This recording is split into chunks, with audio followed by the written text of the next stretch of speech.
Hello, everyone. Welcome back to another episode of the Same 24 Hours podcast. I am very, very excited about our guest today. Mikki Kendall is here. Hello, Mikki. Hi, thank you for having Hi. me. So, she is the author of an incredible book called, two incredible books, but one I have read, one I will need to get, and I saw it has amazing illustrations, so that's cool too. But the book that I definitely want to make sure that everyone who's listening buys, not libraries, not borrows, but buys, is called Hood Feminism. And wow, just what an incredible, incredible book. So thank you, one, for writing it. Thank you for not sugarcoating. Thank you for having your personality and your spirit all in that book, because it was just incredible. So one of the things I want to start with, and you said this, I think, on your interview with Liz Gilbert, which is where I first found out about you. You said, if you can understand misogyny, you can understand racism. And I thought, oh my gosh, thank you. That is because a lot of white women don't understand, well, a lot of things, right? I wasn't gonna say. I was gonna Lots think it. of I wasn't things. gonna say it. Just as a species, we're a little don't understand a lot. That's what I have learned in the last year. Um, but when you put it in these terms about misogyny, can you touch on that? I assume you know what I'm talking about. Yes. Yes. So I'm gonna give an example that is based off a TikTok I saw, which is gonna seem really weird, but I'm just gonna explain.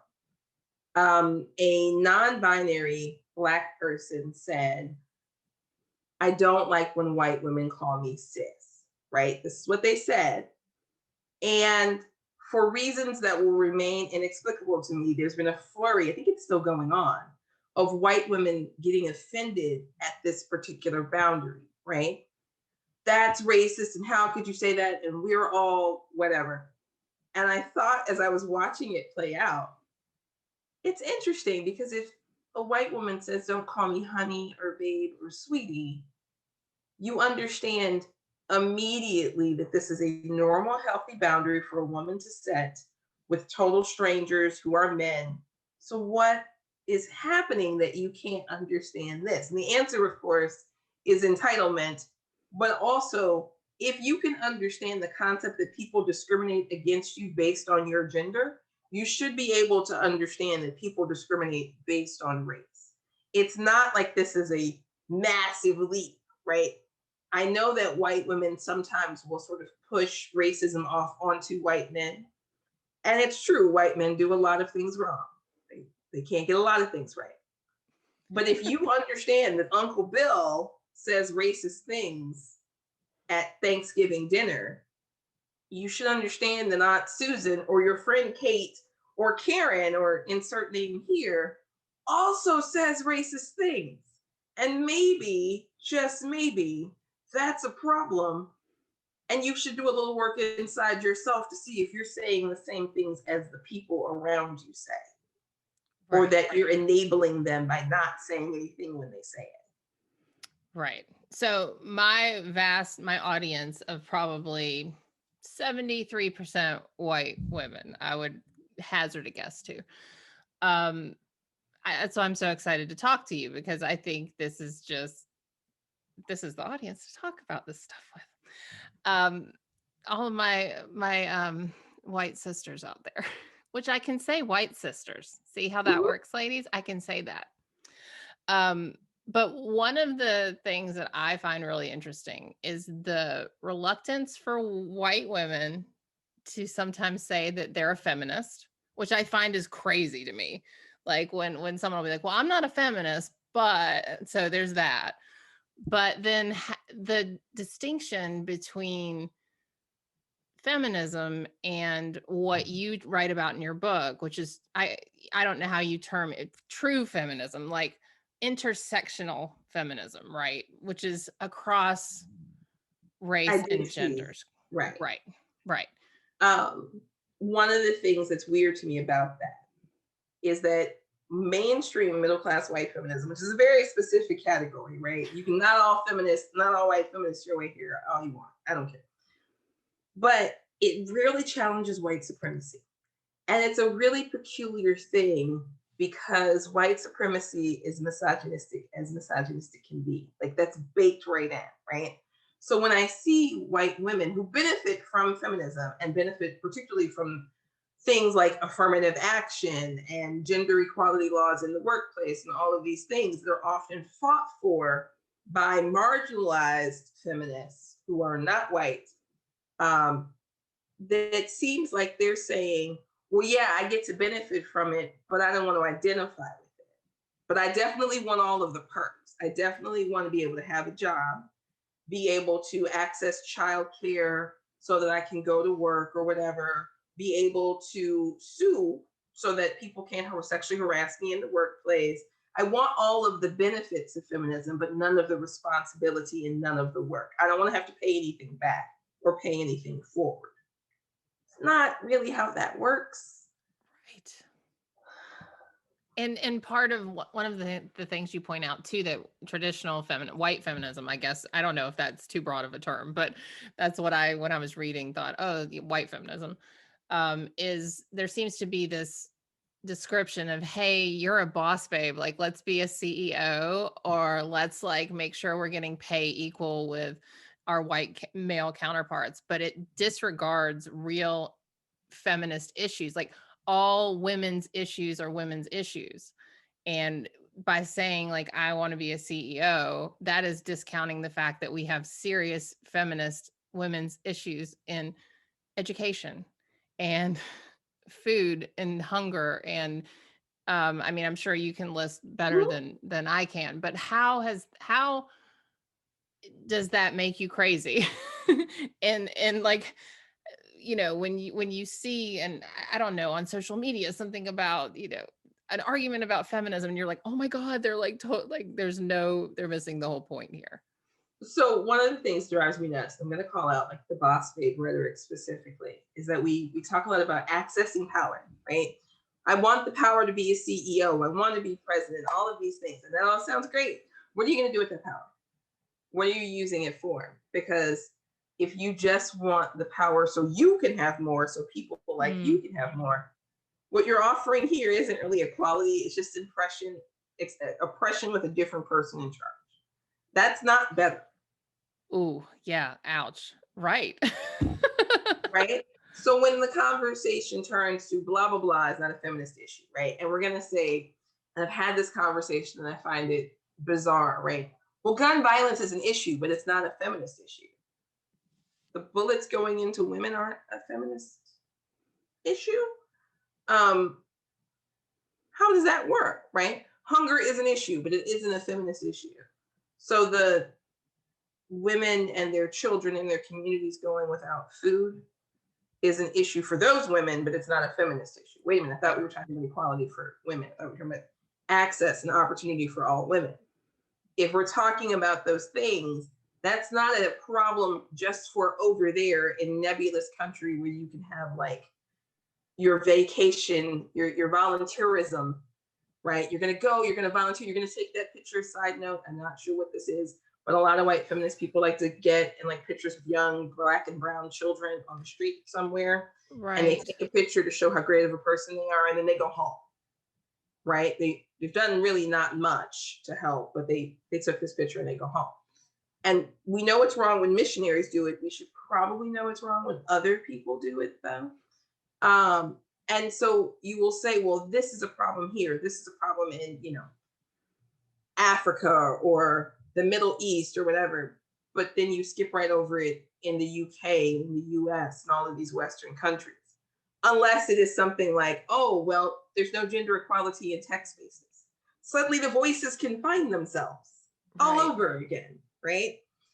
And I kind of end up looking at people and going, you know, it's an issue everywhere, right? Like it's a global issue. It's an issue here, it's an issue there. And certainly back the women who are working to advance equity and equality there. But maybe they don't need you to come teach them things that you can't figure out at home. It's a theory. You haven't got it right. It's a theory. Right. So I think of that, and I'm going to use as an example. I'm watching people, and the Josh Whedon thing is playing out right now. And I don't know what that is. Tell So me. Josh Whedon is being investigated yet again because of allegations about him being a horrible person who mistreats actors and Oh, oversteps. right. Right, right, right, Right. right. And I'm watching this cycle come around. And maybe this time, because enough white women and now white men are speaking up, maybe something will happen. But I've been watching this sort of slowly build for 20 years. Wow. Right. And like his very first TV show, some of the people from his first show are coming out and speaking up. And I think to myself, just imagine how much better things could be if we addressed the issue at the beginning instead of waiting into the boil over. If we Right. collectively showed up for these problems when they got called out the first time and not 25 witnesses later. And it's not like it's just a Josh Whedon problem, right? I've called it on Black feminism about things like R. Kelly or Bill Cosby or, any of these things. And it's not to say that we shouldn't be holding predators accountable for their choices, but we seem to get really silent when they pick the right targets. It's only when they pick the target we care about that we start to speak up, or they get enough targets that we can no longer pretend. Right. It's like volume. Yeah. Right. Right. So that's kind of my thing. I want feminism to use that power, right? That girl boss power we're all supposed to be trying to improve and all of that access.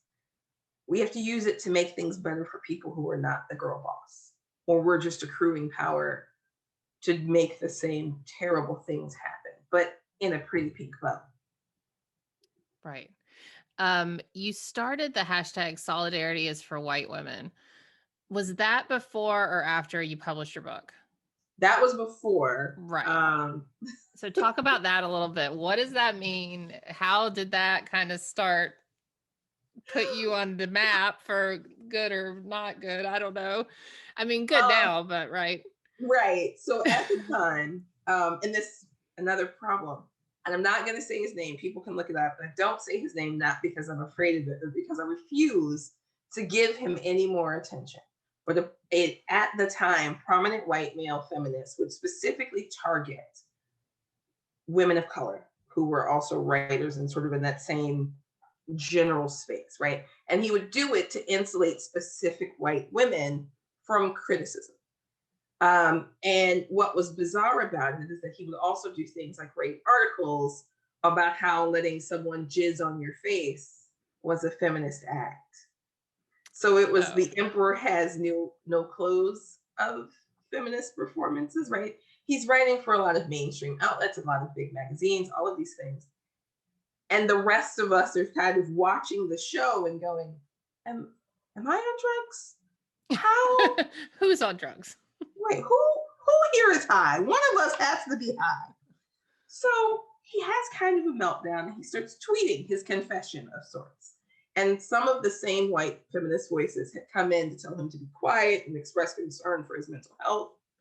And one of them said specifically to a friend of mine, Sadette Harry, who had been one of his special targets, I knew he was a problem, but I had to protect my community and to stand in solidarity with my community. And I said, oh, so solidarity is for white women. And then I got mad. And sometimes when I'm angry, I get very, very verbose. I will tell you every thought I've ever had. Some of you will know the phrases dragging or playing the dozens, depending upon when you grew up. And if you don't know, you can look them up. You will also find read and shade. And I don't necessarily do the shade so much as the read, but sometimes the shade. You can figure these things out. And I had a moment, and I hashtagged that moment. And it was not intended to be a thing that would go as big as it did. But it was like I tacitly gave other people who felt the same way permission to join in with that hashtag and express the issues that they were facing as a result of similar behaviors in various circles. So it trended globally. I want to say something like 7 countries, 11 million people. It's one of the first big organic hashtags ever on Twitter, right? Back when hashtags were happening all the time. Right. So all of that happens, and I was called divisive. I was called a lot of things, actually. I was going to say, let's get the list of what you were called, but divisive was one. Okay. As my grandmother would say, everything but a child of God. And I do not know if people thought that meant I was going to be quiet, but fun fact, I have a theory that I have been called worse by better applies in all times and all ways. So we have this moment. I talked to some of your favorite 80s child star kind of girls. I'm not nice to them either. It happens. And then I was right. Like, after all of that drama, all of the I can't believe you're dividing women and we're all in this together. 2016's election cycle happened. And everybody looked around, right? So I do all of this in like 2013. By 2016, we're having this that was election. 2013. Okay, wow, yeah. 2016. Okay. So I'm called toxic. Like there's an article in The Nation that basically says I'm a bully. Like all of this stuff happens. It's great. That's 2013, 2014, whatever. Then, we start election cycles a full year before we start election cycles officially. So 2015 and 2016, everyone kept talking about Hillary Clinton. I was invited to a meeting about how to make Hillary Clinton more appealing, all of these things. And I kept saying, your problem is that brown people, it's not Black women, it's going to be white women. And I was nuts and I was crazy and I was like, but you were so right. And then, right, it happens. And then all of a sudden, right, like it's the Cassandra moment. And it's not that I'm happy about being right so much as it is, I was like, well, now can we have the conversation? And what's been fascinating has been watching people who, because Twitter is eternal in some ways, whose names I remember come around to saying I was right, even if they don't necessarily call my name, come around to talking about these issues, right? Wow. About race and class and feminism and all of these things, about, transphobia and all of this stuff. And it's not that I think I am a perfect feminism. Hood feminism is not me saying this is how you become the best possible feminist ever. It is literally me saying if we are not talking about basic needs being met, we're not doing the work of making equity possible. I don't expect any one person, any one movement to fix everything. But I think if feminism is going to say it's for all women, it has to be willing to at least help all women get to a point where they have housing and they have food and they have access to healthcare and education so they can fight for what they need. I'm not expecting anyone to fight anyone else's battles. I just want us to get to a place where people are not expected to show up and do all this work on an empty stomach. Right. With no home to go to at the end of that fight. Basic needs. Basic right, needs. Straight up basic needs. And I look at feminism to do that work, which was a thing that was part of Solidarities for White Women, because you can't keep chasing power and then you don't use it to benefit anyone else. You can't say, I want to run for office, hold high positions, get into all of these places, and then say, well, no one needs food stamps, really. We got equity in our pay with white men. Never mind those people who we employ who still aren't getting, I think the federal minimum wage is $7.75 or $8 an hour. I actually don't know because every time I hear it, I make myself forget it again. It makes me angry. Right. Yeah, it's about that. But yeah. I hear you. Yes. And I am one of the people who thinks the fight for 15, while great when it started, that number is now too low, right? It needs to be the fight for 25 as a minimum wage. I know someone in this is going to be, but small business owners, and I'm going to point out that most small business owners who are turning an actual profit are paying themselves $25 an hour-ish because they're paying their mortgage and they're paying their bills. And maybe the people who make it possible for your business to run should be able to afford rent. Just a consideration. And I get in rural, Indiana or Illinois or Minnesota or whatever, maybe the 25 is unnecessary. But there's nowhere in the country, in any of the states I just rattled off, where $7.75 or $8 an hour is enough to be able to afford a studio apartment. No, I live in New England. I mean, I don't even know. I don't even know how that's possible. It's not. Really, that's the answer. The answer is it's not. Right. I was going to say it really, and I'll be honest and say this. Those are numbers that were decent, but not good enough 20 years ago. Right. And that's when I was first getting out of the military and everything. Even then, it was $10, $12 an hour kind of eke by, right? To be able to really afford to live independently. Right. And that was in the late 90s, early 2000s. It's 2021. I don't even know if there are 1-bedroom apartments available for under $800 a month. If they are, I'm not sure they're fit for people to live in. And that's 1 bedroom. I mean, Right. forget the children. Forget having children. Oh no, you can't have kids and make minimum wage. I mean, you can, but then we're going to say that you are asking for handouts, can't breed them, can't feed them, don't breed them. I've seen that slogan a lot again. Oh, Lord have mercy. Right? And as we move through the panorama outside, a lot of people who have lost their jobs because of a pandemic suddenly understand that social safety nets are important, right? We need to understand when things aren't on fire that social safety nets are important. They aren't things we can just throw out and then try to rebuild on the fly, because a lot of what we're seeing go wrong right now, we don't have public housing networks like we used to. Right. I've been helping people figure out how to get help paying their utility bills, but really, we haven't been funding those programs. We hadn't raised food stamp prices to be commensurate with what food cost. But we want people to make better choices for their health. We do. We want people to make better choices, but I think we're still allotting something like $5 a day per person total for the whole day on a food stamp budget. Last I checked, a gallon of milk is like $3.99, and that's a good, cheap, found it on sale price. If you wanted the good organic milk or whatever, then it's more like $6 for the generic, $8 if you want one of the fancier brands, whatever. You shouldn't be in a position where we are still using numbers based off a poverty index that has not been accurate really since the 90s. I saw a number recently that said something like 30,000 a year for a family of two. Or no, I'm sorry, I think that was for a family of three is what our poverty index is now. And I was like, where can you live off $10,000 a year per person?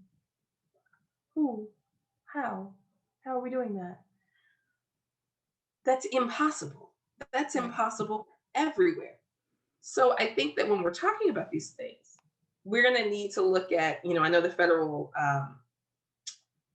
marketplace, the ACA marketplace just opened, but in states where Medicaid didn't expand, getting COVID has definitely tanked some people's financial futures if they didn't have really great employer-based healthcare, right? But elsewhere in the world, they don't have medical bankruptcy. Right. And I know, people will say, well, what does that have to do with feminism? Well, I need the female politicians and legislators who are writing the laws and doing the things to speak up. I need the people who say they're allies and who are voted into office by women to show up and also make sure their constituents are okay. I need us as a society, as a functioning society, to understand not letting your neighbor starve or freeze to death isn't so much the dreaded socialism, although I don't know why we dread socialism, as it is basic human decency. Like I would like to bring that back.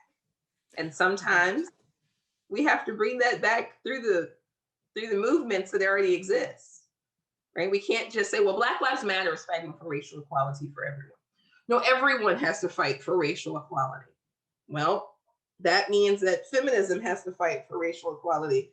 And functionally, that means feminism has to fight for financial equity for communities in order for that equality to happen, right? It's not race or class, it's race and class. It's disability and gender identity and all of these things, right? If you want, I don't know, call me crazy and a socialist, I guess, but I want a society where we're not trying to figure out how to make a terracotta stove out of candles and a pot and bricks because we can't even manage to get power grids to function because we were so busy with the freedoms that now a snowstorm means people might freeze to death in one of the richest countries in the world. Right. Oh, yes. So much of what you said. In your book, you I have it on Kindle here. You write, we rarely talk about basic needs as a feminist issue. Food insecurity and access to quality education, safe neighborhoods, a living wage, and medical care are all feminist issues. Instead of a framework that focuses on helping women get basic needs met, all too often the focus is not on survival, but on increasing privilege. And that really struck me. I thought, oh my gosh, that is this culture. That is the white feminist boss babe culture, like more and more and more. But the call is, okay, great, more, more, more. What are you doing with your privilege? What are you doing with it? And what if you get more? What are you going to do with it? And that is where it falls and goes kerplunk. And that's the part that I think is so frustrating to watch. I'm not saying you shouldn't want success or whatever, right? You want to be CEO, whatever, cool. But I personally don't want to be the leader of the floating ship of death. I personally don't want to be the people in the front car on the Snowpiercer train or whatever. Like I don't want to do any of that. I want, wild idea, I know, but I want us all to have enough. Having more than enough is great, but I really don't begrudge my neighbor, whether I know them or not, whether I like them or not. I don't really begrudge my neighbor's kids 3 square meals and access to an education and a warm, safe home. I don't think any of those things are negative. I want everyone to have those things. Literally everyone. Even people I don't like, I still want them to be okay. Right? There are very few people I want to see suffer a horrible, slow demise. Oh, I've got a few on my list, but yeah. Yeah, I mean, I have some, but like In general. holistically, it's not a general thing, right? And even the people I kind of want to see suffer a horrible, slow demise, I don't really want that. I just want them to never speak to me again and for me to Right, know right. that, I'm better, I'm doing better than them, right? Like petty Betty stuff aside. Petty. The whole thing with privilege and the way that I've been able to to describe it best, at least in my world and the people I know, is it's this idea that we have one pie and everyone gets whatever part of it. And if you get what you need, you're taken from my pie. But everyone gets their own pie. Like that's the goal. The goal is everyone gets their own pie.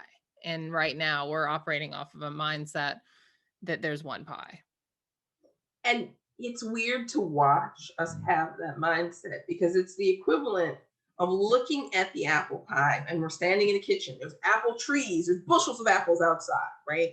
We're fighting over this pie, right? This raggedy, misshapen ass pie instead of just making more pies, Right. right? Right. And we are effectively preventing people from making their own pies, even.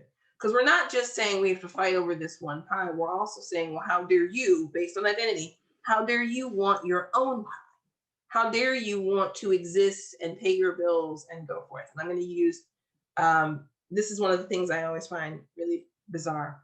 When people start talking about job protections for trans people, for people of color, all of these things, right? We want to prevent you from being able to fire someone based on their identity, based on pregnancy, all of these things. And people will say, well, that's not fair. What's not fair? What part of that person who you just said you wanted bootstraps and people to work? We're saying let's make sure these people can go to work and not be sabotaged by somebody else's bigotry. What is unfair in that conversation? And you can sort of watch the glazing over as they try to find their way to say that, privilege, A, that privilege doesn't exist, and B, that they need to protect the privilege they perceive exists based off their identity. We could just make sure everyone has access to the equal playing field you want to imagine. I, however, suspect many people who say those things really don't want an equal playing field because they're afraid of competition. Just my theory. Right. Right. Well, Mikki, I could talk to you forever, forever, forever. I would love everyone to buy this book. It was very, very powerful. Hood Feminism.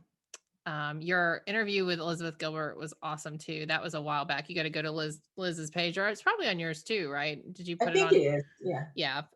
You got to scroll. sort of dirty to get to Liz's because it's a while ago, but it was very, very powerful. So, what can we do? And it isn't, I understand it's not your job to educate the white women out here who've had their eyes closed forever. However, this is a platform and it is your microphone. And for women who are listening, especially white women, what is one thing that we can do today, starting right fresh now, that will help take the focus from white feminism and start to really, how do we show up more for women of color? I think So, is what I'm looking to try and say. so I'm gonna say this. There are a bunch of movements. Black Lives Matter. If you're in Chicago, we have Mothers Against Senseless Killing, which is the anti-violence org. Our Block Our City. Those are all Chicago-based. If you are in Massachusetts and Boston, right?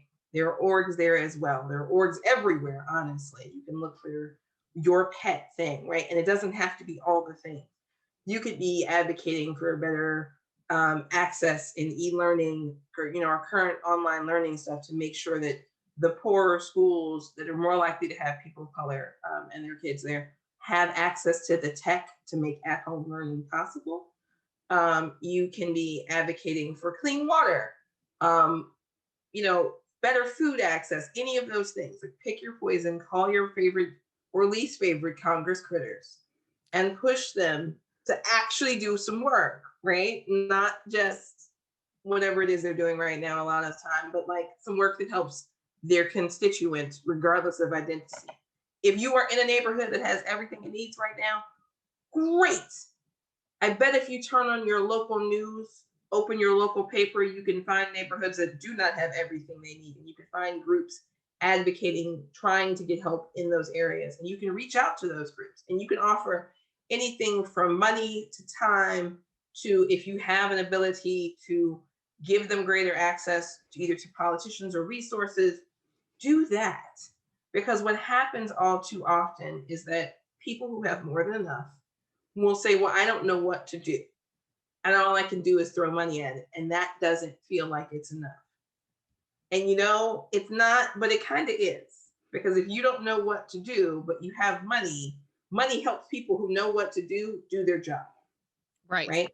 If you know that your boss, your company, whatever, has a bunch of hotspots that they had issued and gotten back because it's time to buy the next cycle, and they're just sitting in a room somewhere. There's nothing wrong with them, but they're not as good because they're 4G or whatever as the 5G you're using now. You can find an organization that will hand those hotspots out to communities that have experienced the digital divide, right? You can pick a thing that you have and you have more than enough of, and you can divest yourself of that thing by giving it to people who need it as a day-to-day thing. Let's say you have none of those perks. You can also just say something in that meeting at work when you hear Bob from accounting tell Letitia that, talk over Letitia. When your coworker says something nasty about someone's hairstyle because it's braids or dreadlocks or whatever, you can, when you're sitting on that HR meeting, and I know that this is going to be an awkward thing, but we saw a lot of HR professionals storm the Capitol on January 6th. That's a job title that showed up a lot. Stop. Really? Yes. Oh. A lot of them. When you know that Bill in HR is kind of a bigot, you can say something about that. You can speak up about the weird passive aggressive things that are happening that are, microaggressions and sometimes macroaggressions. And it doesn't mean you shouldn't be taking care of your own needs. Doesn't mean you have to do these things every single day. But if you just do one thing this week, one thing this month, it's more than you were doing before. It helps. Right. This is not going to be a sprint to equality. This is a marathon. I was making this point about something else. I'm going to make it here. When people talk about Black Lives Matter and how it's taken 7 years for Black Lives Matter to get where it's gotten. Yes, it has taken that particular movement in time to get here, but they're doing it on top of slavery abolition, on top of the civil rights movement, on top of other movements. So what you have to remember is that it's taken 200 years to get here. and here's not fixed, it might take 200 more. We may not get to see the theoretical promised land where everybody is equal, but you can be on the right side of history or the wrong side of history. I would like to be on the right side of history personally. Me too. And I don't understand those who don't want to be on the right side of history. I don't understand. I don't get it. We're going to be in a textbook in 100 years, and there's going to be your picture. That's going to be your grandchildren are going to have to ask why granddaddy was a racist. I keep thinking about the man that's standing there with the Confederate flag in the Capitol building. Right. Your poor grandchildren. Right. And yet we are going to see some of these people rewrite, right? Like, so it's going to be just like your poor grandchildren, whatever, like who the hell knows what they'll be like. Anyway. But you know, you figure Bull Connor or Robert E. Lee's relatives had to live with that name. They had to divorce themselves from that legacy. And Robert E. Lee's descendants have very clearly spoken up repeatedly, like, yes, please take down the statues. This is actually a source of huge embarrassment to us. Please make it stop. Right? And so I think about that a lot. I think about whether or not people realize that they're not going to be able to say, as people did about King, oh, I marched with King. No, all of you didn't march with King. Some of you, grandma or grandpa's lying to you, right? Well, because nobody ever claims they were one of the people pouring milk on civil rights protesters' heads. They always claim that they marched with King. We have way more pictures and video now. Imagine being the descendant of a famous Karen, being the descendant of a famous insurrectionist. I would be so I would be so embarrassed. Mad. I know. I mean, well, here's what the way I look at it. I hope everyone, 2 decades or 2 generations from now is appalled. That would be progress. That would be amazing. Okay, we're appalled at granddaddy instead of like carrying on the tradition. I mean, hopefully 2 generations from now, everyone is appalled, because that would be the progress. That's true. Let's cross our fingers and hope. Yes. All right, everyone. Mikki, Kendall, Hood Feminism, buy the book, support this, read it, share it with your friends, but make them also buy it, because as a fellow author here, I don't like when people say I borrowed your book. I like when you say you bought my book. You know what? If they say I made my library order your book, I'm okay with that. That's right. Some libraries have not ordered the book. And also, on the 25th, Hood Feminism will be available in paperback. That's right. In your local Target. So, hey, Target. Yes. Pick it up in your suburbia. Yes. Excellent. All right, my dear. Well, thank you so much. Thank you.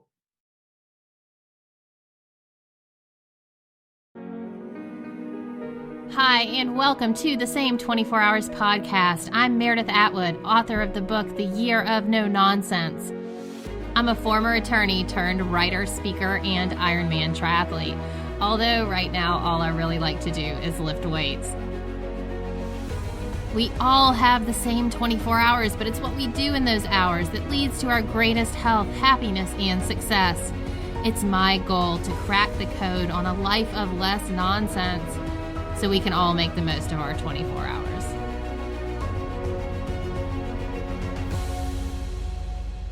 So let's get started.